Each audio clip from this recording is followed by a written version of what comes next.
Hello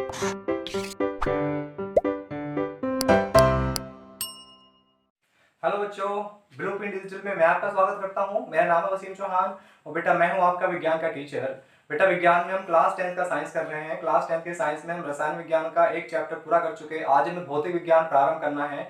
बेटा भौतिक विज्ञान का जो चैप्टर आज हम शुरू करेंगे उसका नाम है विद्युत, और आज ये भाग 1 रहेगा। भाग 1 में हमें जो पढ़ना है बेटा, उन टॉपिक के नाम मैं आपको बता रहा हूँ। जैसे पहला टॉपिक हम पढ़ेंगे विद्युत आवेश, उसके बाद हम पढ़ने वाले विद्युत धारा, और तीसरा टॉपिक बेटा रहेगा विद्युत विभव, और लास्ट टॉपिक इस भाग का जो है बेटा उसका नाम है विभवांतर। तो बेटा आपको रजिस्टर और पेन साथ में लेके बैठना है, चीजों को फोकस के साथ नोट करते जाना है। बेटा हेडिंग लिखो, पहला टॉपिक जो आज के भाग का है उसका नाम है विद्युत आवेश। तो बेटा लिखो विद्युत आवेश। तो विद्युत आवेश क्या होता है बेटा? विद्युत आवेश बेटा उसको हम रिप्रेजेंट करते हैं क्यू से। उसको हम बेटा क्यू से प्रदर्शित किया जाता है। विद्युत आवेश एक पदार्थ का गुण होता है या वस्तु का गुण होता है, और वह गुण जिसके कारण वह पदार्थ एक बल का अनुभव करता है अगर हम उस पदार्थ को किसी चुंबकीय क्षेत्र में या किसी विद्युत क्षेत्र में रख देंगे। मानो मेरे हाथ में मार्कर है और इस मार्कर पर बेटा कोई आवेश है ना? तो अगर ये मतलब आवेशित है या इसके अंदर अगर आवेश है, तो अगर मैं इस मार्कर को किसी विद्युत क्षेत्र में या चुंबकीय क्षेत्र में रख दूंगा तो इस मार्कर पर एक बल लगेगा। तो ये जो बल लगा है किसके कारण लगा है? इसके आवेश के कारण लगा है। आप समझे बात बेटा? तो ये तो विद्युत आवेश के बारे में था। मैंने बताया कि इसकी जो उसको प्रदर्शित किया जाता है वो क्यू से किया जाता है ना बेटा? विद्युत आवेश हमारा नेक्स्ट देखो, विद्युत आवेश दो प्रकार का होता है। एक बेटा हमारा कौन सा होता है? धनावेश या धनात्मक आवेश कहेंगे उसको हम। इंग्लिश में इसको कहा जाएगा पॉजिटिव चार्ज, धनात्मक आवेश। और बेटा दूसरे प्रकार का जो होता है उसको बोलते हैं ऋणात्मक आवेश। ऋणात्मक को इंग्लिश में कहेंगे नेगेटिव चार्ज। तो बेटा आप देखते हैं कि धनात्मक आवेश क्या होता है और ऋणात्मक आवेश क्या होता है। इन दोनों आवेशों को देखने के लिए बेटा हमें कुछ प्रयोगों के बारे में पढ़ना है। कुछ एक्सपेरिमेंट किए गए थे, उनके आधार पर ही इनको परिभाषित किया गया। तो बेटा पहले मैं बात करूंगा आपसे, पहले मैं बात करूँ धनात्मक आवेश के बारे में। धनात्मक आवेश के बारे में बेटा ये कहा गया कि एक छड़ ली गई, और ये छड़ बेटा हमारी कांच की छड़ थी, है ना? कांच की छड़ को बेटा एक जो है रेशम के कपड़े, ये जो है रेशम का कपड़ा है ना? रेशम का कपड़ा। तो रेशम के कपड़े के साथ जब रगड़ा गया तो बेटा क्या हुआ? इस कांच की छड़ पर, इस कांच की छड़ पर क्या होता है? एक आवेश आ जाता है। और वो जो आवेश आया बेटा उसका नेचर, उसकी प्रकृति कैसी थी? धनात्मक आवेश था। तो प्रयोग के आधार पर इनको परिभाषित किया गया है। और कैसे परिभाषित करेंगे कि जब कांच की छड़ को हम रगड़ते हैं रेशम के कपड़े के साथ, तो जो कांच की छड़ पर चार्ज आएगा, आवेश आएगा बेटा, वही हमारा कैसा होगा? पॉजिटिव चार्ज होगा। और जो रेशम के कपड़े पर जो चार्ज आएगा, आवेश आएगा बेटा, वो कैसा होगा? हमारा ऋणात्मक आवेश होगा। लेकिन इसके ये जो हमारा प्रयोग है, इसके द्वारा हमने जो परिभाषित किया है वो सिर्फ धनात्मक आवेश को ही किया है। अब अगर मैं बात करूं आपसे किसको बेटा? ऋणात्मक आवेश को। तो ऋणात्मक आवेश के लिए भी हमने क्या ली बेटा? एक छड़ ली बेटा। ये छड़ इस बार जो थी वो एबोनाइट की बनी थी, है ना? हिंदी में इसको आबनूस कहा जाता है। तो ये बेटा आबनूस एक पदार्थ होता है। तो आबनूस की बनी छड़ ली बेटा हमने यहाँ पर, और आबनूस की छड़, आबनूस की छड़ को इस बार बेटा हमने रगड़ा है एक ऊन के कपड़े के साथ, है ना? ऊन के कपड़े। जब एक्सपेरिमेंट किया गया तो ऐसे कहा गया था कि बिल्ली की खाल जो होती है उसके साथ रगड़ा गया था आबनूस की छड़ को। तो आबनूस की छड़ पर जो हमारा क्या है बेटा? आवेश आएगा, वो कैसा आ जाता है? नेगेटिव या ऋणात्मक आवेश आ जाता है। तो इन दोनों प्रयोगों को आपको ध्यान में रखना है। यहाँ पर ये ध्यान देना कि यहाँ पर आबनूस की छड़ पर ऋणात्मक आवेश आया था, और ऊन के कपड़े पर बेटा कैसा आएगा? धनात्मक आवेश आएगा। लेकिन जो पहले वाला प्रयोग था उसमें क्या था कि कांच की छड़ पर हमारा धनात्मक आवेश था और कपड़े पर हमारा कैसा था बेटा? ऋणात्मक आवेश था। तो इन चीजों को नोट करो। अभी हमने पढ़ा है आवेश के बारे में बेटा। अब हमें देखना है कि जो आवेश है इसका मात्रक क्या होता है। तो बेटा ये विद्युत आवेश जो है इसका मात्रक होता है कूलाम, है ना? जैसे लंबाई होती है उसका मात्रक मीटर होता है ना? इसी तरीके से हमारा विद्युत आवेश भी एक राशि है, और इस राशि का मात्रक क्या होता है? कूलाम होता है। अब एक कूलाम का मान किसके बराबर होता है ना? जैसे 1 मीटर हमारा जो है वो 100 सेंटीमीटर के बराबर होता है, उसी तरीके से पूछेगा कि एक कूलाम जो है वो कितने, मतलब एक कूलाम का मान क्या है। तो यहाँ से देखो बेटा, एक कूलाम का आपको मान निकालना है। मैं यहाँ से ये एक क्वेश्चन आएगा बेटा, बोर्ड लेवल पे आता है कि एक कूलाम का मान किसके बराबर है, तो उसी के बारे में बात करेंगे हम। तो बेटा आपने 9th क्लास में पढ़ा होगा कि जो इलेक्ट्रॉन है, इलेक्ट्रॉन पर कुछ आवेश होता है ना? तो एक इलेक्ट्रॉन का आवेश, एक इलेक्ट्रॉन का आवेश जो है, एक इलेक्ट्रॉन का आवेश बेटा आपने पढ़ा होगा कि वो होता था माइनस का 1.6 इंटू 10 की पावर माइनस का 19 कूलाम। ये कूलाम की जगह बेटा मैंने क्या लिख दिया है? सी लिख दिया है। मेरी बात समझिए आप यहाँ तक। तो यहाँ पर ये जो निशान है माइनस, वो मैटर नहीं करेगा, क्योंकि हम यहाँ बस उसके मान की बात कर रहे हैं। तो एक इलेक्ट्रॉन पे आवेश इतना होता है, या मैं ये भी कह सकता हूँ कि इतना कूलाम आवेश जो है, इतना कूलाम आवेश वो एक इलेक्ट्रॉन का है। अगर इतने कूलाम आवेश जो है वो एक इलेक्ट्रॉन का है, तो एक कूलाम आवेश का मतलब कितने इलेक्ट्रॉन चाहिए आपको। तो बेटा यहाँ से अगर मैं पूछूं आपसे कि वन कूलाम आवेश का मान किसके बराबर होगा, तो ये जो पूरा मान है, ये वैल्यू है, ये इसके नीचे आ जाएगी। तो 1/1.6 इंटू 10⁻⁹ और इलेक्ट्रॉन, इतने इलेक्ट्रॉन का जो आवेश होगा। बेटा इसको सोल्व करेंगे ना पूरे को हम, इसको हल करके बेटा जो हमें नंबर मिलता है वो आता है 6.25 इंटू 10⁻18 इलेक्ट्रॉन का आवेश। तो बेटा आपको याद क्या रखना है, यहाँ से आपको याद ये रखना है कि 1 कूलाम जो आवेश होगा उसका मान कितना होगा, उसकी वैल्यू क्या होगी, इतने इलेक्ट्रॉन हो गया, आप 6.25 इंटू 10⁻18 इलेक्ट्रॉन। तो इतने इलेक्ट्रॉन को जो आवेश होगा वही जो है 1 कूलाम आवेश के बराबर होता है। तो यहाँ से 2 मार्क्स का क्वेश्चन आता है, आपको फोकस के साथ इसको बेटा नोट करना और याद करना है। उसके बाद हम नेक्स्ट टॉपिक पढ़ना। अब जो बेटा टॉपिक हमारा है, नेक्स्ट टॉपिक है विद्युत धारा, कि विद्युत धारा क्या होती है। बेटा विद्युत धारा एक ऐसी राशि होती है जिसको हम आई से प्रदर्शित करते हैं। विद्युत धारा है क्या, अभी हमने आवेश पढ़ा, तो आवेश प्रवाह की जो दर है, आवेश प्रवाह की दर को बेटा हम क्या बोलते हैं, विद्युत धारा, है ना। आवेश प्रवाह की दर, ये सेंटेंस मैंने लिखा है, आवेश प्रवाह की दर। और बेटा इसी को अगर मैं मैथमेटिकली एक तरह से लिखूंगा तो आई बोलते हैं बेटा हम किसको, विद्युत धारा को, और आवेश का मतलब होता है क्यू, स्मॉल क्यू या कैपिटल क्यू, और दर के लिए जब भी हम दर की बात करेंगे बेटा उस चीज को हम टाइम से डिवाइड करते हैं, है ना, ये हो जाएगा बेटा। तो आवेश प्रवाह की दर को क्या बोलते हैं हम, एक तरह से विद्युत धारा बोलते हैं। सपोज करो ये मेरे पास कोई पदार्थ है और इसमें बेटा कोई आवेश है, और वो आवेश हमारा प्रवाह हो रहा है, तो उसके प्रवाह होने की जो दर है वो कितनी जल्दी बह रहा है और कितनी आहिस्ता आहिस्ता बह रहा है, बेटा उसी को क्या बोलते हैं हम, विद्युत धारा कहते हैं। अब समझो बात कि अगर यहाँ पर t का मान बेटा मैं क्या रख दूंगा, 1 सेकंड रख दूंगा। t का मान अगर मैं 1 सेकंड रखूंगा तो अगर मैं यहाँ पर रख दूंगा तो ये वैल्यू क्या बन जाएगी बेटा मेरी, यहाँ से I की वैल्यू किसके बराबर आ जाएगी, Q के बराबर आ गई है। तो मैं ये कह सकता हूँ ना कि किसी चालक में से 1 सेकंड के अंदर जितना आवेश प्रवाह होता है, 1 सेकंड में किसी चालक में जितना आवेश प्रवाह होता है वही विद्युत धारा के बराबर होता है। तो बेटा ये परिभाषा हो जाएगी हमारी विद्युत धारा की, आवेश के शब्द में, एक तरह से मतलब शब्दों में। तो बेटा ये हमने विद्युत धारा पढ़ा। तो मात्रक की बात करूंगा अगर मैं विद्युत धारा के, तो बेटा इसका मात्रक होता है एम्पियर। विद्युत धारा का मात्रक बेटा क्या होता है, एम्पियर होता है ना। जैसे हमने पढ़ा आवेश का मात्रक कूलाम होता है, उसी तरीके से विद्युत धारा का मात्रक होता है एम्पियर। बेटा कुछ छोटे मात्रक भी होते हैं, जैसे वहां पर आएगा, ऐसे लिखा आएगा 1 mA, इसका मतलब होगा मिली एम्पियर। एम यहाँ पर छोटा है, ए बड़ा है, तो 1 मिली एम्पियर का मान किसके बराबर होता है बेटा, 10⁻³ एम्पियर के। और कभी कभी वहां पर आएगा 1 और बेटा यू की तरह से कुछ बना रहेगा, इसको बोलते हैं माइक्रो, 1 माइक्रो एम्पियर। तो माइक्रो का मतलब बेटा होता है 10⁻⁻⁶ और ये क्या जाएगा एम्पियर। तो ये कुछ अन्य मात्रक थे, मिली एम्पियर और माइक्रो एम्पियर।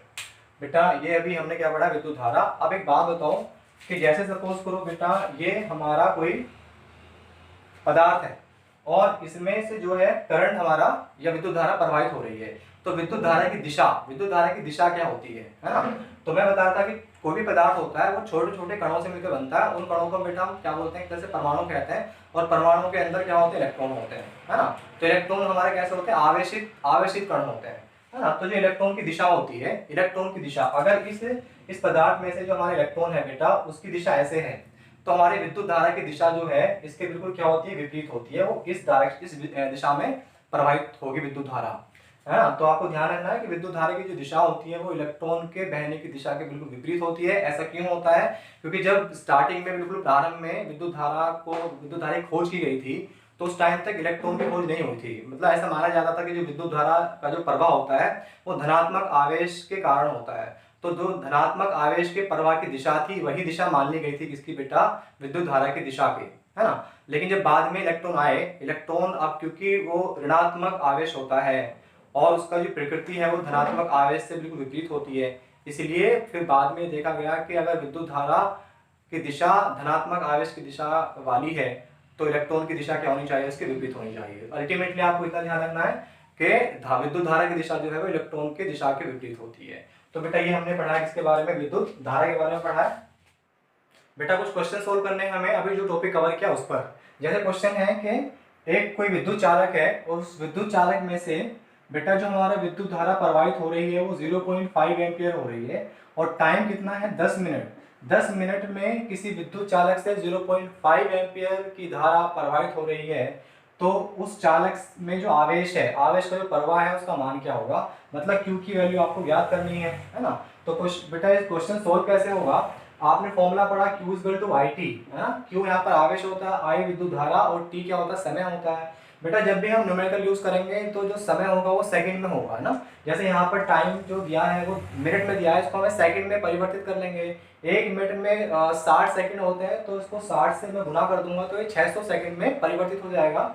तो फाइनली बेटा यहाँ से आवेश का मान आएगा, आई की वैल्यू है 0.5, टी का मान यहाँ से आएगा 600 सेकंड, और बेटा फाइनली क्यू का वैल्यू ये पॉइंट से 0 हट जाएगा, तो बेटा 300 कूलम आएगा। तो इस तरीके से हम इन टॉपिक पर आधारित जो क्वेश्चंस हैं, प्रश्न हैं, उनको हल कर सकते हैं।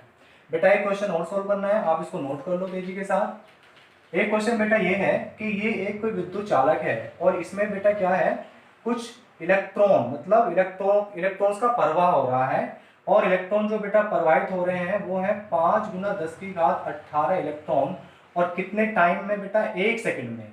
क्वेश्चन मैं फिर रिपीट कर रहा हूँ कि एक चालक से 5 × 10⁸ इलेक्ट्रॉन 1 सेकंड में प्रवाहित हो रहे हैं। तो इन इलेक्ट्रॉन के प्रवाह के कारण जो विद्युत धारा प्रवाहित होगी, आपको उसका मान बताना है। तो ये बेटा क्वेश्चन है। अब देखो सोल्व कैसे करेंगे। अभी हमने एक फॉर्मूला पढ़ा था Q equal to I t, है ना बेटा। और बेटा दूसरा आवेश का ही फॉर्मूला एक और होता है, सूत्र होता है कि किसी भी चीज पर अगर आपको कुल आवेश निकालना है, कुल आवेश का फॉर्मूला होगा Q equal to n e. N का मतलब है नंबर ऑफ इलेक्ट्रॉन, और ई है बेटा एक इलेक्ट्रॉन का आवेश। इन दोनों सूत्रों को अगर मैं मिला दूंगा तो फॉर्मूला आएगा बेटा क्या मेरा, I t is equals to n e. तो ये बेटा फॉर्मूला आपको ध्यान रखना है, इस सूत्र का बहुत यूज होगा। अब इस सूत्र की मदद से बेटा हम इस क्वेश्चन को सोल्व करते हैं। जैसे आई का मान आपको निकालना है, और टी की वैल्यू आपको दी है 1 सेकेंड, और बेटा equal to n e, n का मान आपको दिया है 5 × 10⁸, और ई का मतलब क्या होता है, ई का मतलब होता है एक इलेक्ट्रॉन का आवेश। तो बेटा अगर मैं यहाँ ई का मान रख दूं, इलेक्ट्रॉन का आवेश होता है 1.6 × 10⁻⁻⁻19 कूलम। देखो यहाँ पर इलेक्ट्रॉन का जो आवेश होता है वो नेगेटिव में होता है, लेकिन हमें बस उसका परिमाण लेना है, उसकी वैल्यू लेनी है। बेटा इसको सोल्व करोगे आप तो ये 5 × 10⁸, ये 10⁻19 बेटा नीचे जाके प्लस हो जाएगी, और यहाँ पर बचा 1.6, ये कट जाएगा बेटा इससे, यहाँ 10 बचेगा, 5 से 10 दो बार कटेगा, और 2 से 0.8, है ना। तो फाइनली आंसर आएगा 0.8 एम्पियर। तो इस तरीके से हम इस टॉपिक पर आधारित जितने प्रश्न हैं उनको सोल्व कर सकते हैं। बोलते हैं विद्युत विभव। 2 टॉपिक कवर करेंगे बेटा। अभी 2 टॉपिक रहते हैं, एक रहता है विद्युत विभव और एक रहता है विभवांतर। देखो विद्युत विभव को हम V से प्रदर्शित करते हैं। विद्युत विभव है क्या, विद्युत विभव को जो परिभाषित किया गया है वो किसी दिए गए बिंदु के लिए किया गया है। मतलब सपोज करो ये कोई बिंदु है, इस बिंदु का नाम बेटा A है ना, A बिंदु है, ये कोई बिंदु X है ना। तो इस बिंदु का अपना विद्युत विभव होगा, उसको बोलेंगे VA। इस बिंदु का अपना विद्युत विभव होगा, उसको बोलेंगे VX। तो अब तक एक पॉइंट मैंने आपको बताया है कि विद्युत विभव जो है किसी भी दिए गए बिंदु के लिए परिभाषित किया जाता है, ठीक है। अब कैसे परिभाषित किया जाता है ये देखना है बेटा। ये अगर कोई बिंदु हमारा है, इस बिंदु का नाम A है, ठीक है, और ये दूसरा बिंदु है कोई, और इसका नाम बेटा अनंत है, और इस अनंत बिंदु पर एक आवेश रखा है, और बेटा वो हमारा कैसा है, इकाई धनावेश है। वो कैसा आवेश है बेटा, इकाई धनावेश। तो इकाई धनावेश को जो कहां पर रखा है बेटा, अनंत पर रखा है। अनंत से इस दिए गए बिंदु तक आपको लाना है। तो अनंत से इकाई धनावेश को इस दिए गए बिंदु तक लाने में जितना कार्य करना पड़ा, उसी कार्य को बेटा क्या बोलते हैं, हम विद्युत विभव कहते हैं। ये थी विद्युत विभव की परिभाषा। और बेटा अब इसका मैं एक सूत्र बता रहा हूँ आपको, जिस सूत्र पर जो है कुछ क्वेश्चन होंगे वो सोल्व किए जाएंगे। तो मैं क्या बताया था कि विद्युत विभव को प्रदर्शित किया जाता है V से, और ये क्या है हमारा बेटा, एक तरह से किया गया कार्य है, वर्क डन है। और क्या मतलब कैसा कार्य है, किसी आवेश को अनंत से दिए गए बिंदु तक लाने में किया गया कार्य। तो बेटा ये सूत्र बन जाता है जो न्यूमेरिकल्स में या क्वेश्चंस में उनको हल करने के लिए यूज होगा। अब बेटा हमें मात्रक की बात करनी है। मात्रक क्या होता है विद्युत विभव का। देखो फॉर्मूला के आधार पर अगर मैं मात्रक की बात करूंगा तो ऊपर है किया गया कार्य, कार्य का मात्रक होता है जूल, और बेटा आवेश का मात्रक होता है कूलम। तो सूत्र से जो मेरा मात्रक निकल कर आता है उसको बोलते हैं जूल प्रति कूलाम, है ना। लेकिन जूल प्रति कूलाम को बेटा मैं क्या बोलता हूँ, वोल्ट कहता हूँ। क्या बोलता हूँ, वोल्ट। तो फाइनली जो एसआई मात्रक होता है किसका बेटा, विद्युत विभव का, वो होता है वोल्ट। तो ये हमने बेटा अब तक विद्युत विभव के बारे में पढ़ा। तो नेक्स्ट टॉपिक बेटा जो है उसको बोलते हैं विभवांतर, है ना। विभवांतर, विभवांतर जो है इसको भी बेटा हम V से ही प्रदर्शित करते हैं। अब इसमें क्या होगा, दो बिंदु होंगे, एक बिंदु बेटा सपोज करो हमारा A है और दूसरा बिंदु बेटा हमारा सपोज करो B है, ठीक है। और ये जो ये वाला बिंदु है इस पर हमारा क्या रखा बेटा, इकाई धनावेश रखा है ना, इकाई धनावेश रखा है। तो इस इकाई धनावेश को इस बिंदु B से इस बिंदु A तक ले जाने में जितना कार्य करना पड़ा वही बेटा इन दोनों बिंदुओं के बीच का विभवांतर होता है ना। सेम है, इससे पहले हमने पढ़ा था विभव। विभव में क्या था, हमें इकाई धनावेश को अनंत से ला रहे थे किसी दिए गए बिंदु तक, जितना कार्य करना पड़ा उसको बोलते थे विद्युत विभव। विभवांतर क्या होता है कि इसमें मतलब दो बिंदुओं के बीच हमें कोई आवेश को ले जाना है और आवेश को ले जाने में जितना कार्य करना पड़ेगा बेटा उसको क्या बोलते हैं, उन दोनों बिंदुओं का विभवांतर बोलते हैं, है ना। जैसे सपोज करो ये बिंदु A है, इसका खुद का अपना विभव होगा, उस विभव को बोलेंगे VA। ये बिंदु B है, इसका खुद का अपना विभव होगा, उसको बोलेंगे बेटा VB। अब विभवांतर क्या होगा, विभवों में अंतर। तो विभव में अंतर, जब भी हम अंतर की बात करते हैं तो अंतिम वाला पहले आता है और प्रारंभिक वाला बाद में आता है। यानी इन दोनों बिंदुओं के अगर मैं विभवांतर की बात करूंगा तो क्या आएगा, VB माइनस VA, अंतिम विभव माइनस का, अच्छा यहाँ से यहाँ ला रहे हैं हम इस केस में, तो बेटा ये हो जाएगा हमारा VA और माइनस का VB, अंतिम इसमें ये वाला होगा ना, तो VA माइनस का VB। तो ये होगा विभवांतर, विभवों का अंतर। अब किसके बराबर होगा, ये किया गया कार्य है, जो कार्य किया गया है इन दोनों बिंदुओं के मध्य है किसी आवेश को लाने में, तो ये बेटा हो जाएगा W, मतलब किया गया कार्य। और क्या ला रहे हो आप आवेश को ला रहे हो, तो ये क्या बन जाएगा बेटा, Q बन जाएगा। तो ये हो जाएगा हमारा सूत्र किसका, विभवांतर का। बेटा अब इसके बाद में विभवांतर का ये फॉर्मूला हमने देखा है। विभवांतर के फॉर्मूले के बाद इसके मात्रक के बारे में बात करते हैं। तो मात्रक देखो, मात्रक इसका भी बेटा सेम होता है, जो विभव का मात्रक है वही इसका मात्रक होता है, मतलब इसका मात्रक बेटा क्या होता है, वोल्ट होता है। अब यहाँ से पूछेगा कि जो 1 वोल्ट है उसको परिभाषित करो, तो हमने फॉर्मूला पढ़ा कि V इक्वल टू होता है W/Q, ठीक है बेटा। अब समझो बात कि अगर जो किया गया कार्य है, जो किया गया कार्य है बेटा वो कितना हमारा 1 जूल है। 1 जूल आपने कार्य किया, क्या करने में किया, एक कूलाम आवेश को, एक कूलाम आवेश को दो बिंदुओं के बीच ले जाने में किया। तो अगर एक कूलाम आवेश को आपको दो बिंदुओं के बीच ले जा रहे हैं या एक बिंदु से दूसरे बिंदु तक ले जा रहे हैं और उसको करने में अगर आपको 1 जूल का कार्य करना पड़ रहा है ना, तो बेटा उस टाइम जो हमारा क्या होता है, विभव या विभवांतर जो होता है उसी को हम क्या बोलते हैं, 1 वोल्ट कहते हैं। तो इस तरीके से हम 1 वोल्ट को परिभाषित कर सकते हैं। तो बेटा ये हमारा क्या था, विभवांतर था। अब बेटा कुछ प्रश्न हम कर लेते हैं यहाँ पर, तो नोट करो बेटा आप। एक क्वेश्चन है, क्वेश्चन बेटा ये है कि ये दो बिंदु हैं, एक बिंदु A है बेटा और एक बिंदु हमारा क्या है, B है। इस बिंदु पर, इस बिंदु का जो हमारा विभव है VA का मान बेटा उसने आपको कितना दिया है, 12 वोल्ट दिया है। और उसने क्या पूछा है, VB जो है दूसरा वाला है ना, VB जो है बेटा इसका मान उसने बेटा 6 वोल्ट दिया है ना। अब करना यह है कि इस बिंदु पर, ये जो बिंदु हमारा है इस पर बेटा 2 कूलाम का आवेश रखा है, चार्ज रखा है, और यहाँ से यहाँ तक आपको इसको लाना है। तो कितना कार्य करना पड़ेगा, कितना कार्य करना पड़ा। तो बेटा फॉर्मूला आपके पास होता है कि विभवांतर का फॉर्मूला क्या होता है कि अंतिम विभव वो होता है VB। इस केस में यहाँ से यहाँ ला रहे हैं तो अंतिम ये हो जाएगा VB और प्रारंभिक कौन सा जाएगा, VA। तो ये हो जाएगा विभवांतर। और फॉर्मूला होता है किया गया कार्य और अपॉन बेटा क्या होता है, चार्ज होता है, ठीक है।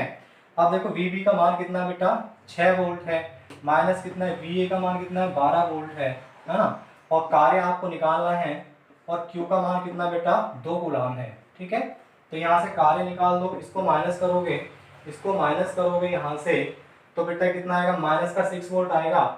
और यहाँ पर ये कार्य और ये बेटा अपॉन में आएगा 2, मल्टीप्लाई कर दो, तो फाइनली बेटा जो किया गया कार्य आएगा कितना आएगा, माइनस का 12 जूल आ जाएगा, ठीक है।